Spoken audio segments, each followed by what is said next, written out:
Thanks for tuning in to High on Horror. I'm Drew. And I'm John. This episode and every future episode is dedicated to all the horror hounds and smokers out there who want to expand their knowledge of the genre and have a good time. Welcome back to the show. In this episode, we're revisiting the Oscar-winning The Substance. This remarkable film marks the only occasion in which Demi Moore has received an award, winning the Oscar for Best Makeup and Hairstyling. While the film was nominated in several categories, including Best Picture and Best Actress in a Leading Role, Demi lost the latter to Mikey Madison for her performance in Anora. Directed by Coralie Faja, The Substance introduces a unique and unsettling brand of body horror, drawing comparisons to genre classics like Reanimator, Society, and of course, Cronenberg's iconic works. The film is actually inspired by the 1988 movie Rejuvenatrix, also known as Rejuvenator, which itself was a homage to Reanimator. What sets The Substance apart, however, is its exploration of identity through the dual perspectives of two female protagonists, two aspects of the same person. The narrative delves deeply into themes of anti-aging, societal beauty standards, and the extreme measures one might take to attain a superficial ideal of perfection. We're excited to dive into this thought-provoking film today on High on Horror. Interviews, reviews, and the latest news all rolled into one.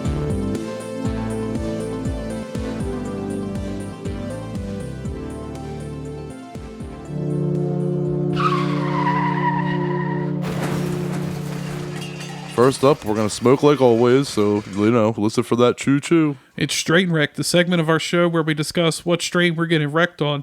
This week I got us some Donnie's Element. That sounds cool as shit. Yeah, I thought, big Lebowski, Donnie, you're out of your element. Perfect, yeah. And then I topped it with a little, it was guava biscuit diamonds. You remember I got those diamonds before? It had like that like sauce with like those like two like clear rocks. Yes, yeah. This stuff looks like just like crack rock that somebody grinded up. You showed it to me, yeah. It's more of like a keef. I was expecting like something saucy. And you said you're putting that on your bong packs? Yeah, I've been putting that on top. Damn. It's hard. Right. I tried dabbing it. I've done it, but it's not easy. Well, I guess, we said we were going to do dabs later, so maybe that's, is that what we're going to do dabs of later? Yeah, I got a temple ball. Oh, shit, okay. Never even heard of these fucking terms. I'm such an old head with smoking. All right, so images of Peter Dinklage as the Toxic Avenger have been released by Entertainment Weekly this week. For those of you listening who haven't seen it yet, John and I will make sure that we post the pictures to our Instagram, and please comment and let us know what you think. I am still on the fence about it. I'm not impressed by my first impression. I'm starting to see why this movie's been shelved for so long, personally. Cineverse and Dread Central, a.k.a. the team behind the Terrifier franchise, saved the film from never getting released. Now it's hitting theaters fully, unrated August 29th. I guess I'll see you there, John. What are your thoughts on the images? So they already had it done and they just weren't going to release it? Yeah, it's been done. It was at festivals. It got good reviews, actually, and then it disappeared for like a year. No word on it at all. And then all of a sudden it was like they weren't trying to release it, and then Cineverse and Bloody Disgusting put up the money or whatever to release it. I guess it's too much exploitation, or the studio was worried about the ramifications of it. I don't know. I just always feel like if you've already completed a movie, even if it sucks, put it out there. Get something back. Even if you know it's going to bomb or something, just recoup your losses. I mean, in this case, it doesn't sound like it's going to bomb. Wouldn't it be nice to have that type of exposable income where you can just be, hey, you know what, if a couple $1 million, I don't need to release that. Yeah, right. I've seen that on Lost Media where... I forget. It was within the last 15 years that there was a movie done and it just got shelved. They just never released it. It's crazy. Just sitting in a vault somewhere. We're destroyed for all we know. I think there was a Batgirl movie with Michael Keaton as Batman in it as well that was fully filmed by Warner Brothers, and they shelved it right before The Flash came out.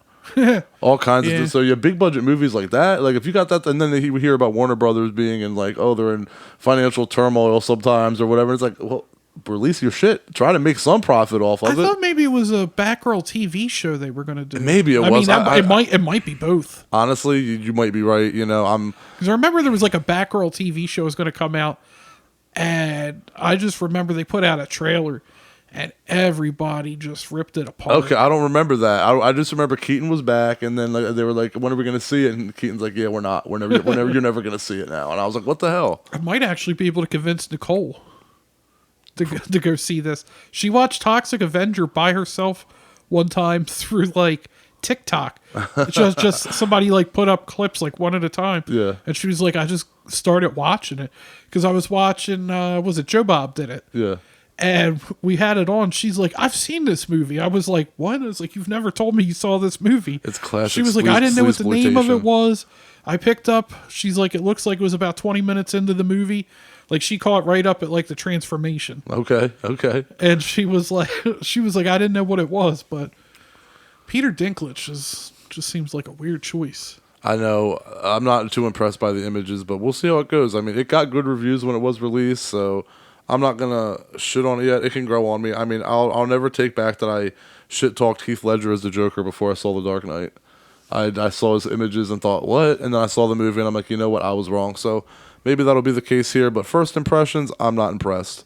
Good news if you're a Stephen King fan, though. Cujo is getting a new adaptation on Netflix by producer Roy Lee, who was the man behind the new It movies.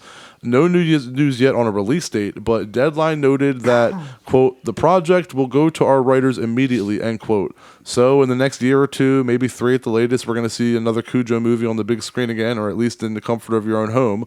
I love the classic, but I'd be open for an update. Maybe the kid will actually die in this version of the movie. They pussied out in the OG and let Tad live.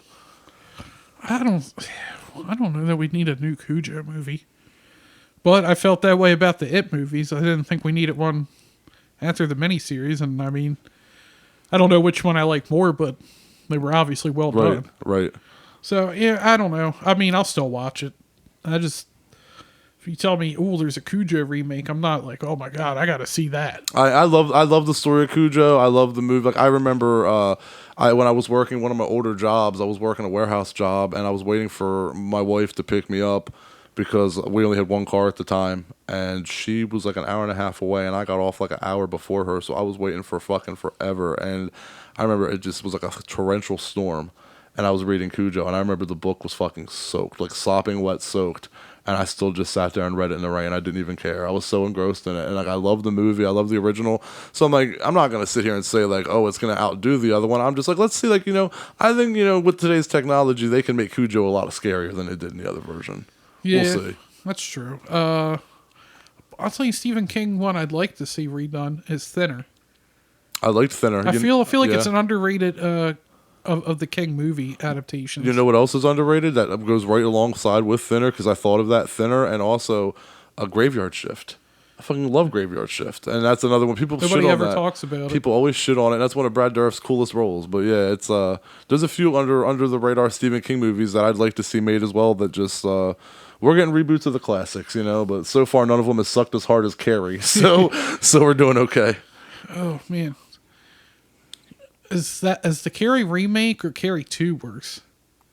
Oh God! I haven't seen Carrie 2 in so long. Yeah, I'd have to rewatch it. I don't know if I'm willing to go back there, so I'm just gonna call it a draw. That's fair. I think I've probably seen Carrie 2 maybe once. Yeah, just probably once. Same here. I think it was a TV movie. I don't remember, but I remember seeing it on TV. Like there was Anyway, I don't want to go into Carrie too much. Anyway, yeah. So let's get into the substance of our episode. The substance. Nice. All right, let's talk about how the substance came to be.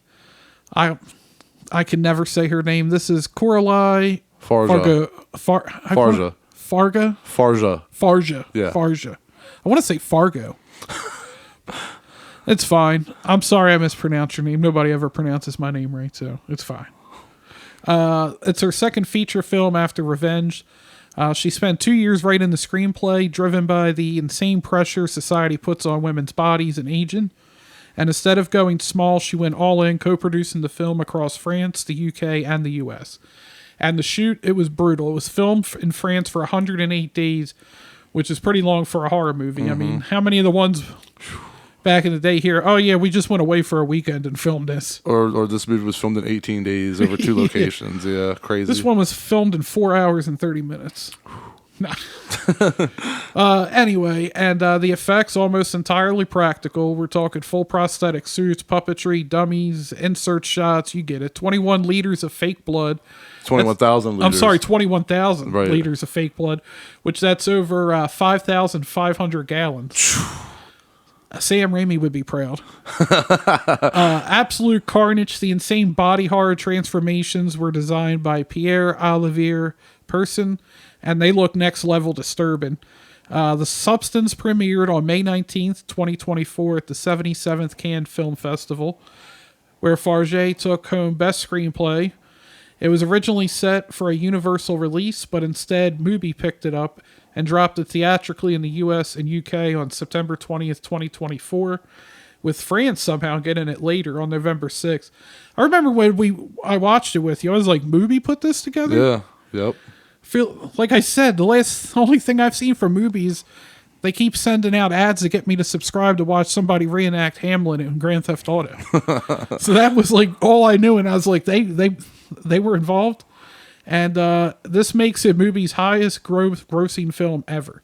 Nice. And all right, good. Well, let's get into the movie here. It's part body horror, part Hollywood satire, and 10,000% insane in the best way. This one stars the iconic Demi Moore as Elisabeth Sparkle, a former A-list actress turned aerobics TV queen, who gets unceremoniously fired on her 50th birthday. But that's classic Hollywood, right? To make things worse, she literally crashes her car while watching a billboard of herself being taken down. That's some fucking symbolism for you. And while in the hospital, a mysterious nurse slips her a flash drive advertising the Substance, some sketchy underground drug that promises a younger, more perfect version of yourself. So naturally, Elizabeth's intrigued because, well, Hollywood. And she takes the plunge, and that's where shit gets weird. The drug works by growing a whole new, younger body, literally splitting off from her back. And well, now, that's wild. She has 4 holes now. Christ. All right, that's probably too... I don't know if that's too fucked up, but fucked up is that when it came out of her back, that was fucking disturbing. The new version names herself Sue and is played by Margaret Qualley. And she is everything Elizabeth used to be, young, confident, and absolutely thriving. Sue auditions for Elizabeth's old job and totally nails it, quickly becoming a rising star. Meanwhile, Elizabeth is stuck as the aging, discarded version of herself, growing more bitter by the day. Oh, and then there's a catch. Every 7 days they have to switch back or Elizabeth starts to deteriorate. And guess what? Sue's not great at sharing. The two of them quickly start hating each other. Elizabeth resents Sue for a reckless lifestyle, while Sue sees Elizabeth as pathetic and stuck in the past. Things spiral when Sue, desperate to stay in control, stockpiles the stabilizer fluid that keeps Elizabeth from falling apart. And by the time they do switch back, Elizabeth's barely recognizable. It's bad. She's hunched over. She's aged beyond belief. She looking like she got that face like the Emperor. She looked like she should have been dead like 30 years ago. Yeah. She's so aged. And then got microwaved. Yeah. And she's desperate for revenge. She orders a serum to terminate Sue, but then at the last second she hesitates because deep down she still craves the attention and adoration Sue gets. That's the wrong choice. Sue wakes up, realizes what happened, and well, let's just say Elizabeth doesn't make it. But karma comes at you fast. Without the stabilizer, Sue's body starts breaking down. And panicking, she tries to make a new, younger version of herself, even though the drug is a one-time deal. Instead, she creates something much worse, an unholy, grotesque mutation of both herself and Elizabeth. The nightmare creature, Eliza Sue. I like that better. Somehow makes its way to the New Year's Eve special Sue was supposed to host. And shockingly, the audience is not into it. I don't know how nobody spotted her ahead of time. Well, this is where the movie kind of takes a surreal turn, where it's a blur almost of what's real and what isn't due to the what's happening, you know? Chaos erupts and things get very bloody, and the whole scene ends in absolute carnage. Finally, Eliza Sue collapses, explodes into a pile of gore, and get this, Elizabeth's original face, now just a detached slab of skin, crawls over to her Hollywood Walk of Fame star. That part kind of reminded me of Hellraiser a little bit, where you just see the face on the, like that wooden block. Yeah, on the pillar. Yeah. She hallucinates an adoring crowd, gives one last smile, and then melts into a puddle of blood. The next morning, a janitor scrubs it all away like nothing ever happened. Speaks volumes. So, yeah, The Substance is a wild ride, body horror, Hollywood satire, and some of the most insane practical effects you'll see. Demi Moore is absolutely killer in this. Margaret Qualley brings a mix of charm and menace that makes Sue so compelling.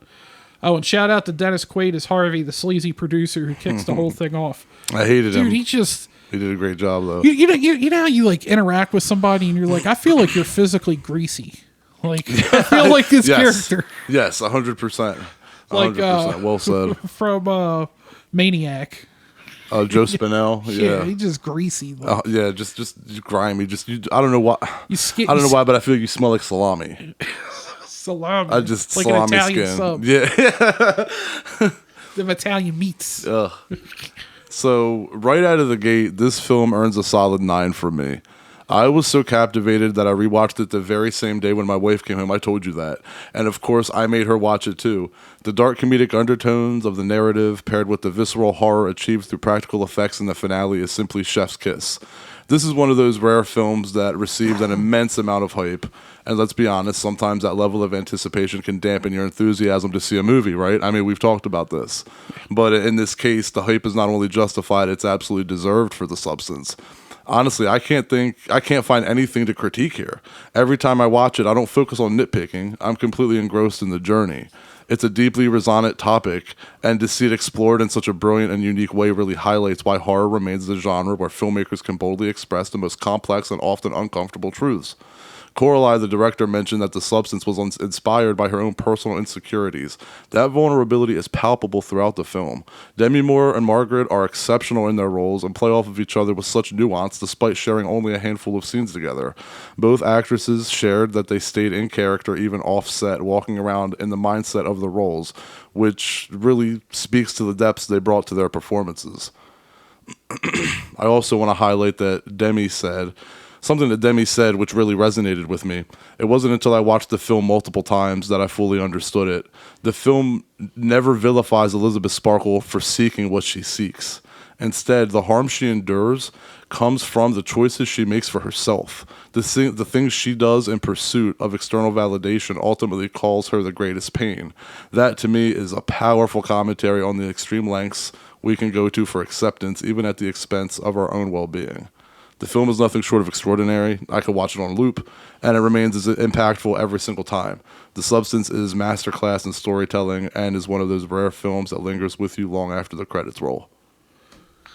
All right. I still can't believe Demi Moore did this film. Oh, did you give it a rating?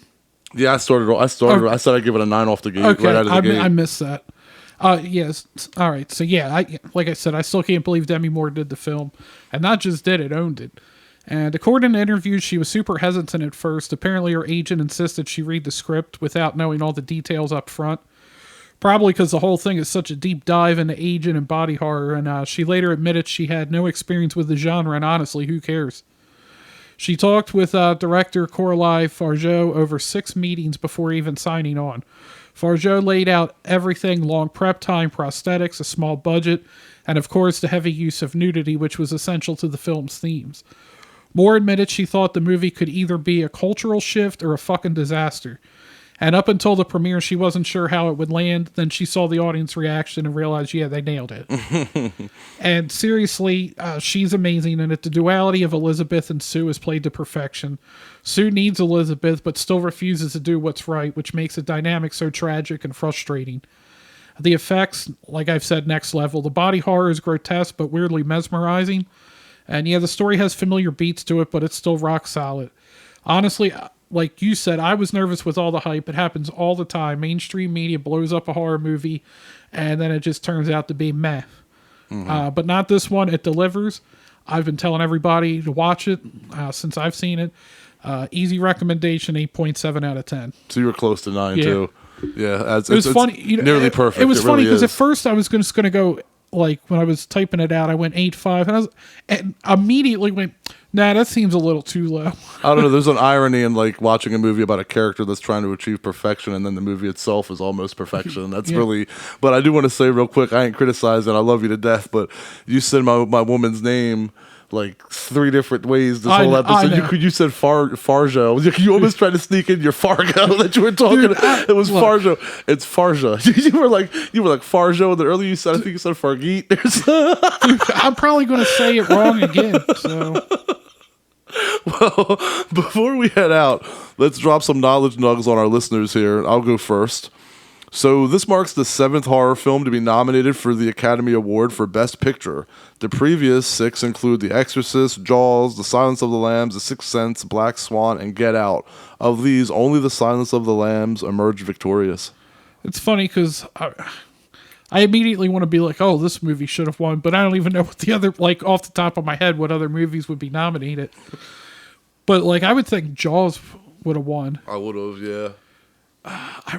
Even though I don't think it should have probably won, but I was surprised that then it was Black Swan. Agreed, because it's so artsy. Yeah. That's like the movie it won this year. What was it again?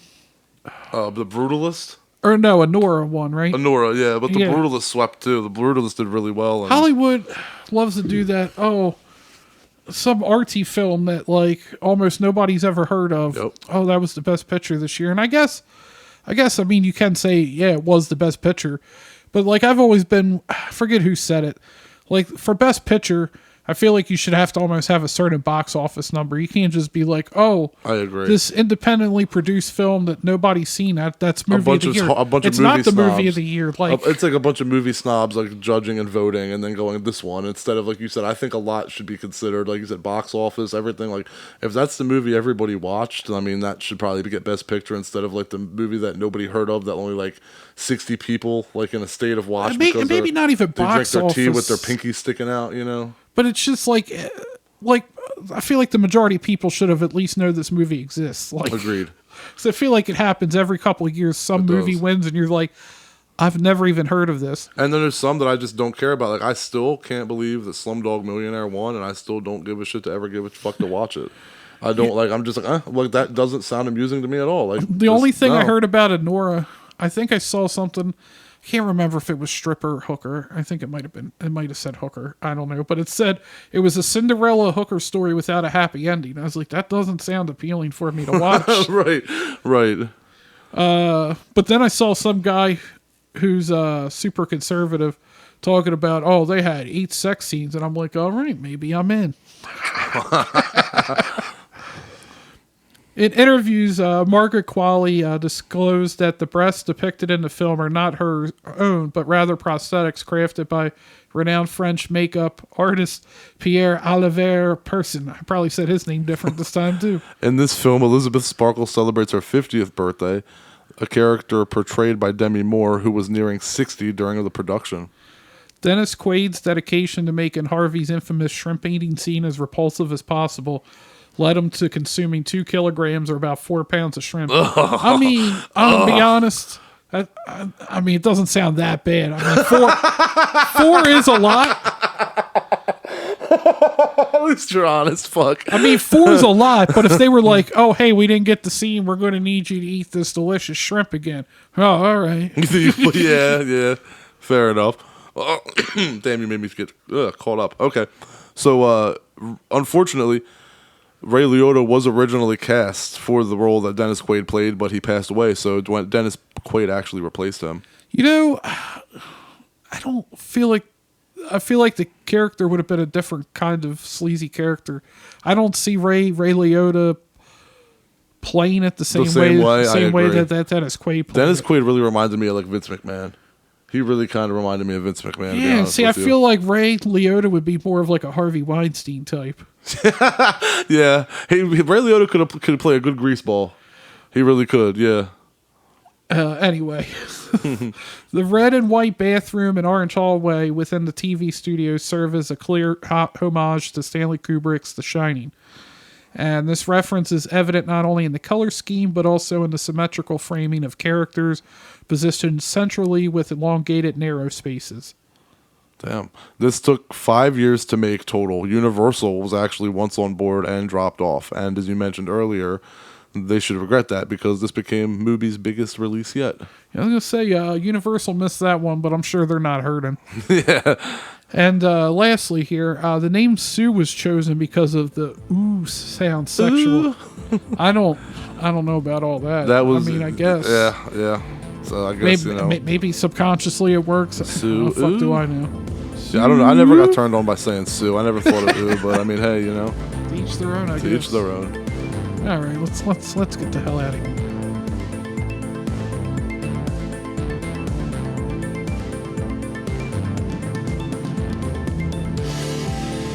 Thanks to all the horror hounds and smokers out there for tuning in. And make sure to like and subscribe. Follow us on YouTube, Instagram, Twitter, TikTok, X, High on Horror 420. And join us next week. We're going to review The Rule of Jenny Penn. It's going to Shudder. John Lithgow's in it. I'm excited to check this one out. Jeffrey Rush, too. Barbosa from the Pirates of the Caribbean movies. He's a good fucking actor. Should Looking be forward good. to that, yeah. Or at least I hope so. It looks like One Flew Over the Cuckoo's Nest went to hell. Okay. So we'll see. See, that sounds appealing, not a Cinderella hooker story with no happy ending. Amen. Take your awards and shove them, right? Take your awards and shove them. We got the Fangoria Chainsaw Awards or whatever. Yeah, whatever, yeah. Anyway, yeah, like I said, make sure to follow us online. Listen for that episode next week, and that's about wrap her up. Catch you later. See you next week.